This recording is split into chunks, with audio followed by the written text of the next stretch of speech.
Muros do Parque São Jorge pichados.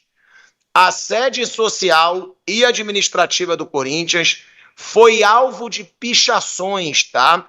E aí os responsáveis utilizaram o ato para atacar o Augusto Melo, presidente que está envolvido aí em várias polêmicas recentes.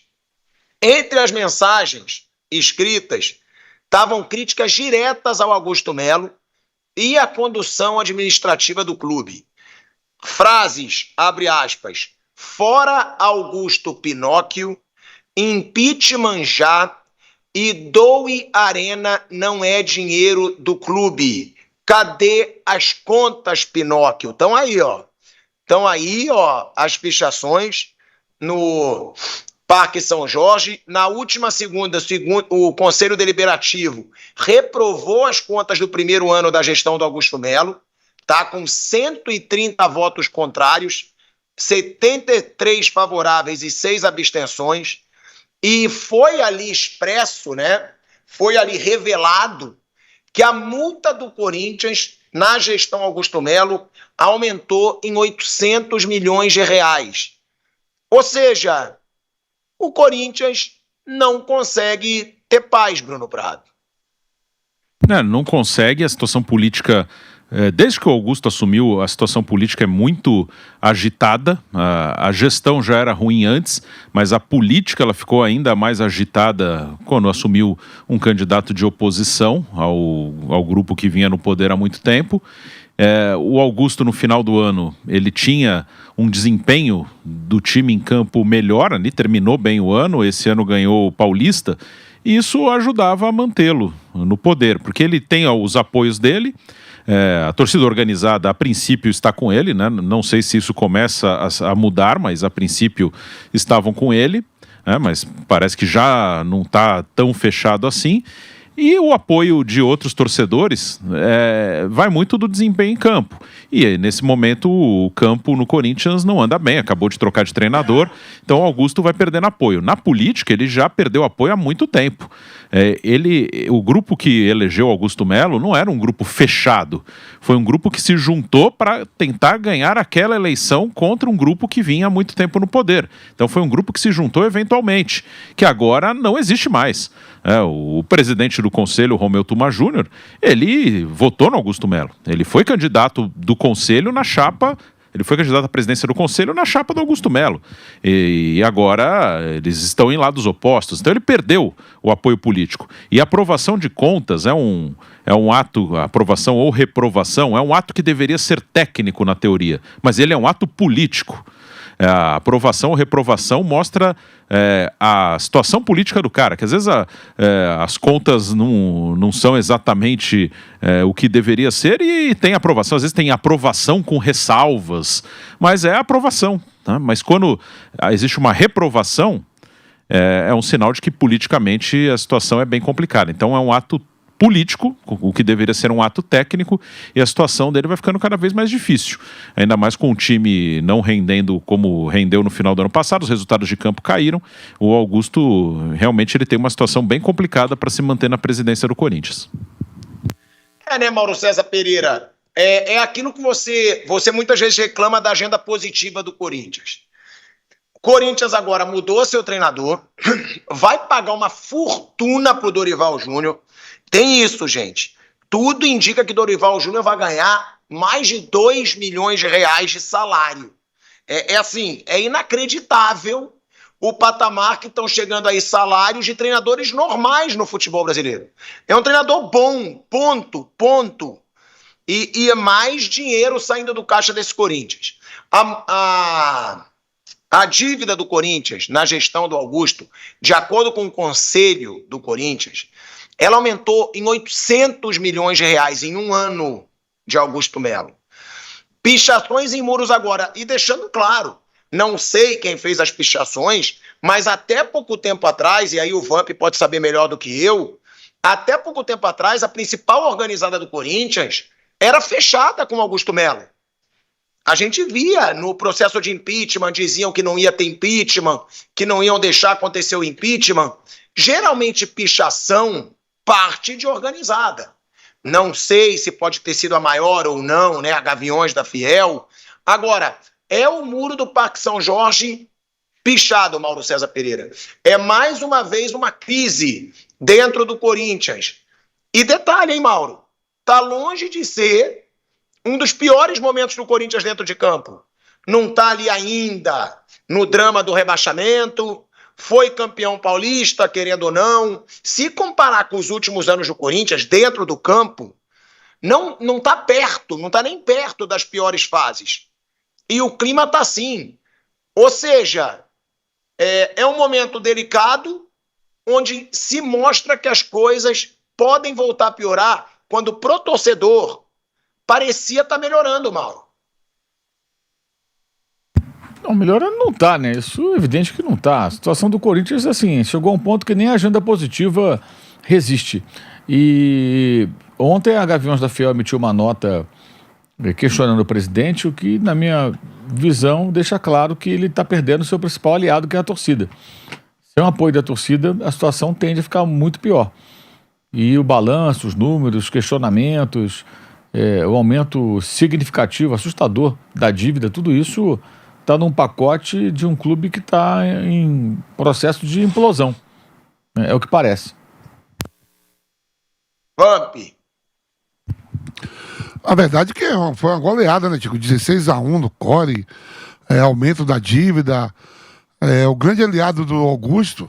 Talvez se não fosse a Gaviões da Fiel, talvez a das organizadas, talvez ele não fosse nem mais presidente do Corinthians. Né? Ele tem um ano, acabou de completar agora 1 ano e 3 meses, estamos no mês 4 indo para o 5, 1 ano e 4 meses na gestão, né? E aí essa dívida aumenta, como no passado também as contas foram aprovadas, né? E a de Augusto foi reprovada, né? Mas a passada, os caras tudo unidos. Ali era o Andrés, Mário Gobi, Roberto de Andrade e Duílio. 4 ex-presidentes, né? Que hoje são oposição ao Augusto. E tem o poder político ali, tem a força, tem os conselheiros. E tá muito difícil a situação dele, né? E se o time não estiver bem dentro de campo, não começar a ganhar, voltar a jogar bem, começar a ganhar, hoje tem jogo pela Copa do Brasil, aí fica difícil de desorganizada permanecer ao lado dele. Porque isso que o Mauro falou é uma verdade, gente. O Bruno chegou a falar isso aqui várias vezes, que o que sustentava principalmente o Augusto Melo era a torcida. Por quê? Porque o Augusto Melo tinha todos os tubarões querendo devorá-lo. Essa é a verdade. Todos, o conselho quase todo do Corinthians, a oposição, perdeu o apoio de quase todo mundo poderoso que ele tinha do lado. Agora, recentemente, o diretor financeiro pediu para sair, né? Se eu não me engano, foi anteontem que o diretor financeiro pediu para sair. E ele só tinha o quê? Que é muita força. A Gaviões da Fiel. Porque é uma torcida organizada gigante, que tem muito poder dentro do clube, que põe medo, tá? Põe medo em conselheiro, põe medo em dirigente, claro que põe. Eles sabem quem são todo mundo, todos se conhecem ali dentro, então poucos conselheiros vão ter a coragem de ir de encontro. Se a Gaviões da Fiel falar, isso aqui vai dar ruim se acontecer esse impeachment, a gente não concorda. Querendo ou não, isso intimida a dirigente, Bruno, principalmente dentro do Corinthians. E pelo jeito, pelas pichações e pelas notícias, que até o Mauro falou aí de pronunciamento da Gaviões da Fiel, o Augusto Melo está perdendo o único escudo forte que ele ainda tinha, Bruno Prado. Sim, o que indica, assim, até a nota que a torcida organizada fez recentemente já não foi uma nota com apoio total ao Augusto, né? Então, a situação dele é bem complicada, há uma investigação também contra ele fora do clube, isso aí ele tem todo o direito de se defender, como qualquer pessoa tem, mas isso tem um peso também político no clube, ele está sendo investigado por uma questão que envolve o clube, mas a investigação não é no Corinthians, né? Então a situação do Augusto Melo é bem difícil mesmo, é bem difícil, não sei, aí é uma questão estratégica política, não sei quando o Conselho vai tentar colocar de novo a pauta do impeachment, a votação, tentaram 2 vezes, o impeachment impeachment não foi negado, as reuniões foram adiadas porque eles sentiam que ali ainda havia um clima mais pesado, ainda poderia ter uma indefinição, poderiam alguns estarem ao lado do presidente, porque, claro, a intenção ali da maioria era que acontecesse o impeachment, então tiraram, talvez com receio que pudesse ter alguma chance de perder, e vão colocar em votação quando tiver certeza que vai sair o impeachment. Acho que na política hoje, já há um bom tempo, ele tem minoria, mas tem essas questões externas, pressão, que isso pode diminuir. Se isso diminuir, eu diria que a situação dele é quase impossível de ser revertida, já que na política essa votação na aprovação de contas indica claramente, né, agora com votos concretos, que ele não tem maioria. Muito pelo contrário, ele tá em muita desvantagem na questão política no clube. Hoje vai ser a estreia do Dorival Júnior, tá? Pelo Corinthians, contra o Novo Horizontino, pela Copa do Brasil. Eu vou querer escutar o Mauro, o Vamp, o Bruno sobre isso, né? Dorival Júnior, que depois do acerto foi no Maracanã, viu aquela vitória de 4-0 do Flamengo, que deixou o Vampeta, inclusive, meio zonzo, meio bambo. Tadinho do Vampeta, até Deus ajudou o Vampeta, né? Eu fiquei preso no trem, porque eu ia estar gigante na segunda-feira, gigante, como ele fala, mas ele foi poupado da minha euforia na segunda-feira. E o Dorival estava com uma cara de poucos amigos ali no Maracanã, mas hoje vai estrear realmente no banco de reservas como treinador do Corinthians. Não, acho que o Dorival vai chegar, vai ter trabalho principalmente no setor defensivo do Corinthians, né? O Corinthians na temporada, apesar de ter liderado o Campeonato Paulista de ponta a ponta no geral e ter ganho o Campeonato Paulista, o Corinthians toma muito gol, né? No Campeonato Paulista mesmo, com equipes ali, tem Inter de Limeira, você tinha ali Água Santa, Novo Horizontino, Mirassol. O Corinthians tomou gol de todo mundo no Campeonato Paulista. E na pré-Libertadores também tomou gol de equipes inferiores. Foi eliminado pelo LDU, não pelo Barcelona de Guayaquil, que é aí sim, aí era um nível maior. A equipe do Equador que tem mais torcedores. Ele vai ter que organizar muito, né? Veio de uma goleada diante do Flamengo. Ele assume agora o Novo Horizontino, que bateu 2 vezes na porta aí para estar na primeira divisão. O Mirassol tá. Por pouco o Novo Horizontino não está em 2 temporadas, por causa de 1 ponto. Deu mole em 2 anos seguintes, né? Então não vai ser um jogo fácil lá em Novo Horizonte. Ele chega. Também acho também que essas contratações aí são loucura. Parece que os caras vêm em alta. Vêm de títulos, tudo. O valor financeiro pertence a cada um. O que o Dorival pediu em sua comissão, cabe ao Corinthians achar que tem condições ou não. Agora, assim, o discurso é que não vem em alta. Não vem em alta. Você pega aí, tá falando do Ancelotti e do Jorge Jesus. O atual campeão europeu ainda é o Real Madrid. O atual campeão espanhol é o Real Madrid. O atual campeão mundial de clubes é o Real Madrid. E o Ancelotti, né, não vai ficar, tá ali discutindo. Tá em alta. Uma temporada passada ganhou tudo. Só que o Real Madrid cobra tudo todo ano. O Jorge Jesus, ele é o atual campeão saudita, né? Não terminou a competição. Provavelmente pode dar o time do Benzema, que tá à frente, vai ser campeão. Aí sim, você pode até discutir. Agora, o Dorival, ele sai embaixo da seleção e tem essa supervalorização, né? Essas opções. A falta de treinador no mercado fez com que tenha essa opção toda. Agora ele vai ter um trabalhozinho duro aí com esse Corinthians, viu? Principalmente no Campeonato Brasileiro. Mauro César Pereira. Dorival Júnior estreia hoje contra o Novo Horizontino, fora de casa, pela Copa do Brasil. É muito mais treinador que Ramon Dias, na sua opinião? 2, merece um investimento que foi feito, que está claramente que foi bem alto, está bem claro, né? Que foi bem alto o investimento, vai ser um dos maiores salários de treinador do Brasil? Isso é uma maravilha, né? Ser técnico de futebol no Brasil, né? Você faz um trabalho péssimo na seleção, vai para um clube importante como o Corinthians, que financeiramente está quebrado, e mesmo assim esse clube se propõe a pagar um salário astronômico. Boa sorte do Dorival, se é que ele precisa, que já é um cara de sorte, né? conseguir um contrato desse, já demonstra que ele é um homem de sorte. E o time está tão mal que qualquer progresso vai ser visto como algo maravilhoso, ele vai ser elogiado, provavelmente vai se voltar para as Copas, como fez no São Paulo e no Flamengo, e no Brasileiro vai tentar apenas evitar risco de rebaixamento. Acho que você pergunta, você contrataria o Ramon Dias? Não. O Dorival? Também não.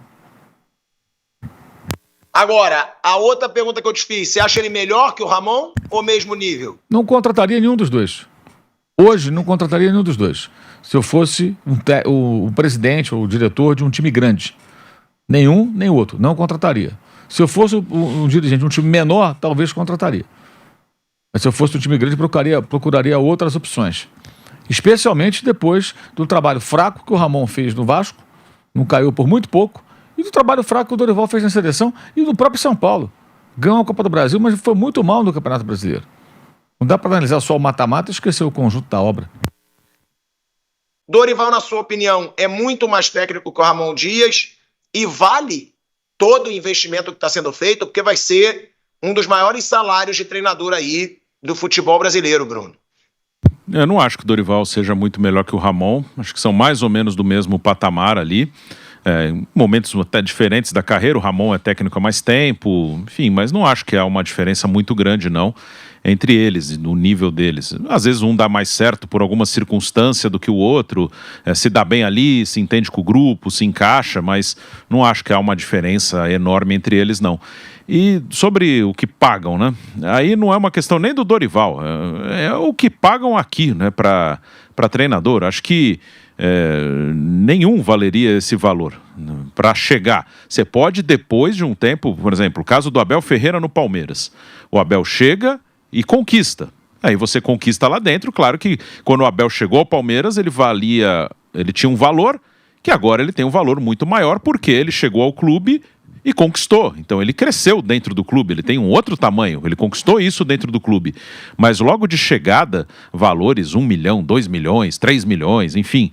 Aí não é o Dorival, acho que nenhum vale isso aí. É uma coisa completamente maluca, é uma coisa que com o seu dinheiro você não faria, se bem que tem alguns donos de clube que fazem isso também com o próprio dinheiro. Mas é uma coisa que não faz sentido. O Santos mesmo, caso, o Pedro Caixinha, essa semana foi bem discutido porque o Santos contratou um novo técnico, o Kleber Xavier, e tem uma multa pendente com o Pedro Caixinha. O Santos, ele tinha uma multa milionária com o Pedro Caixinha. Por quê? 15 milhões, né? Algo nesse nível.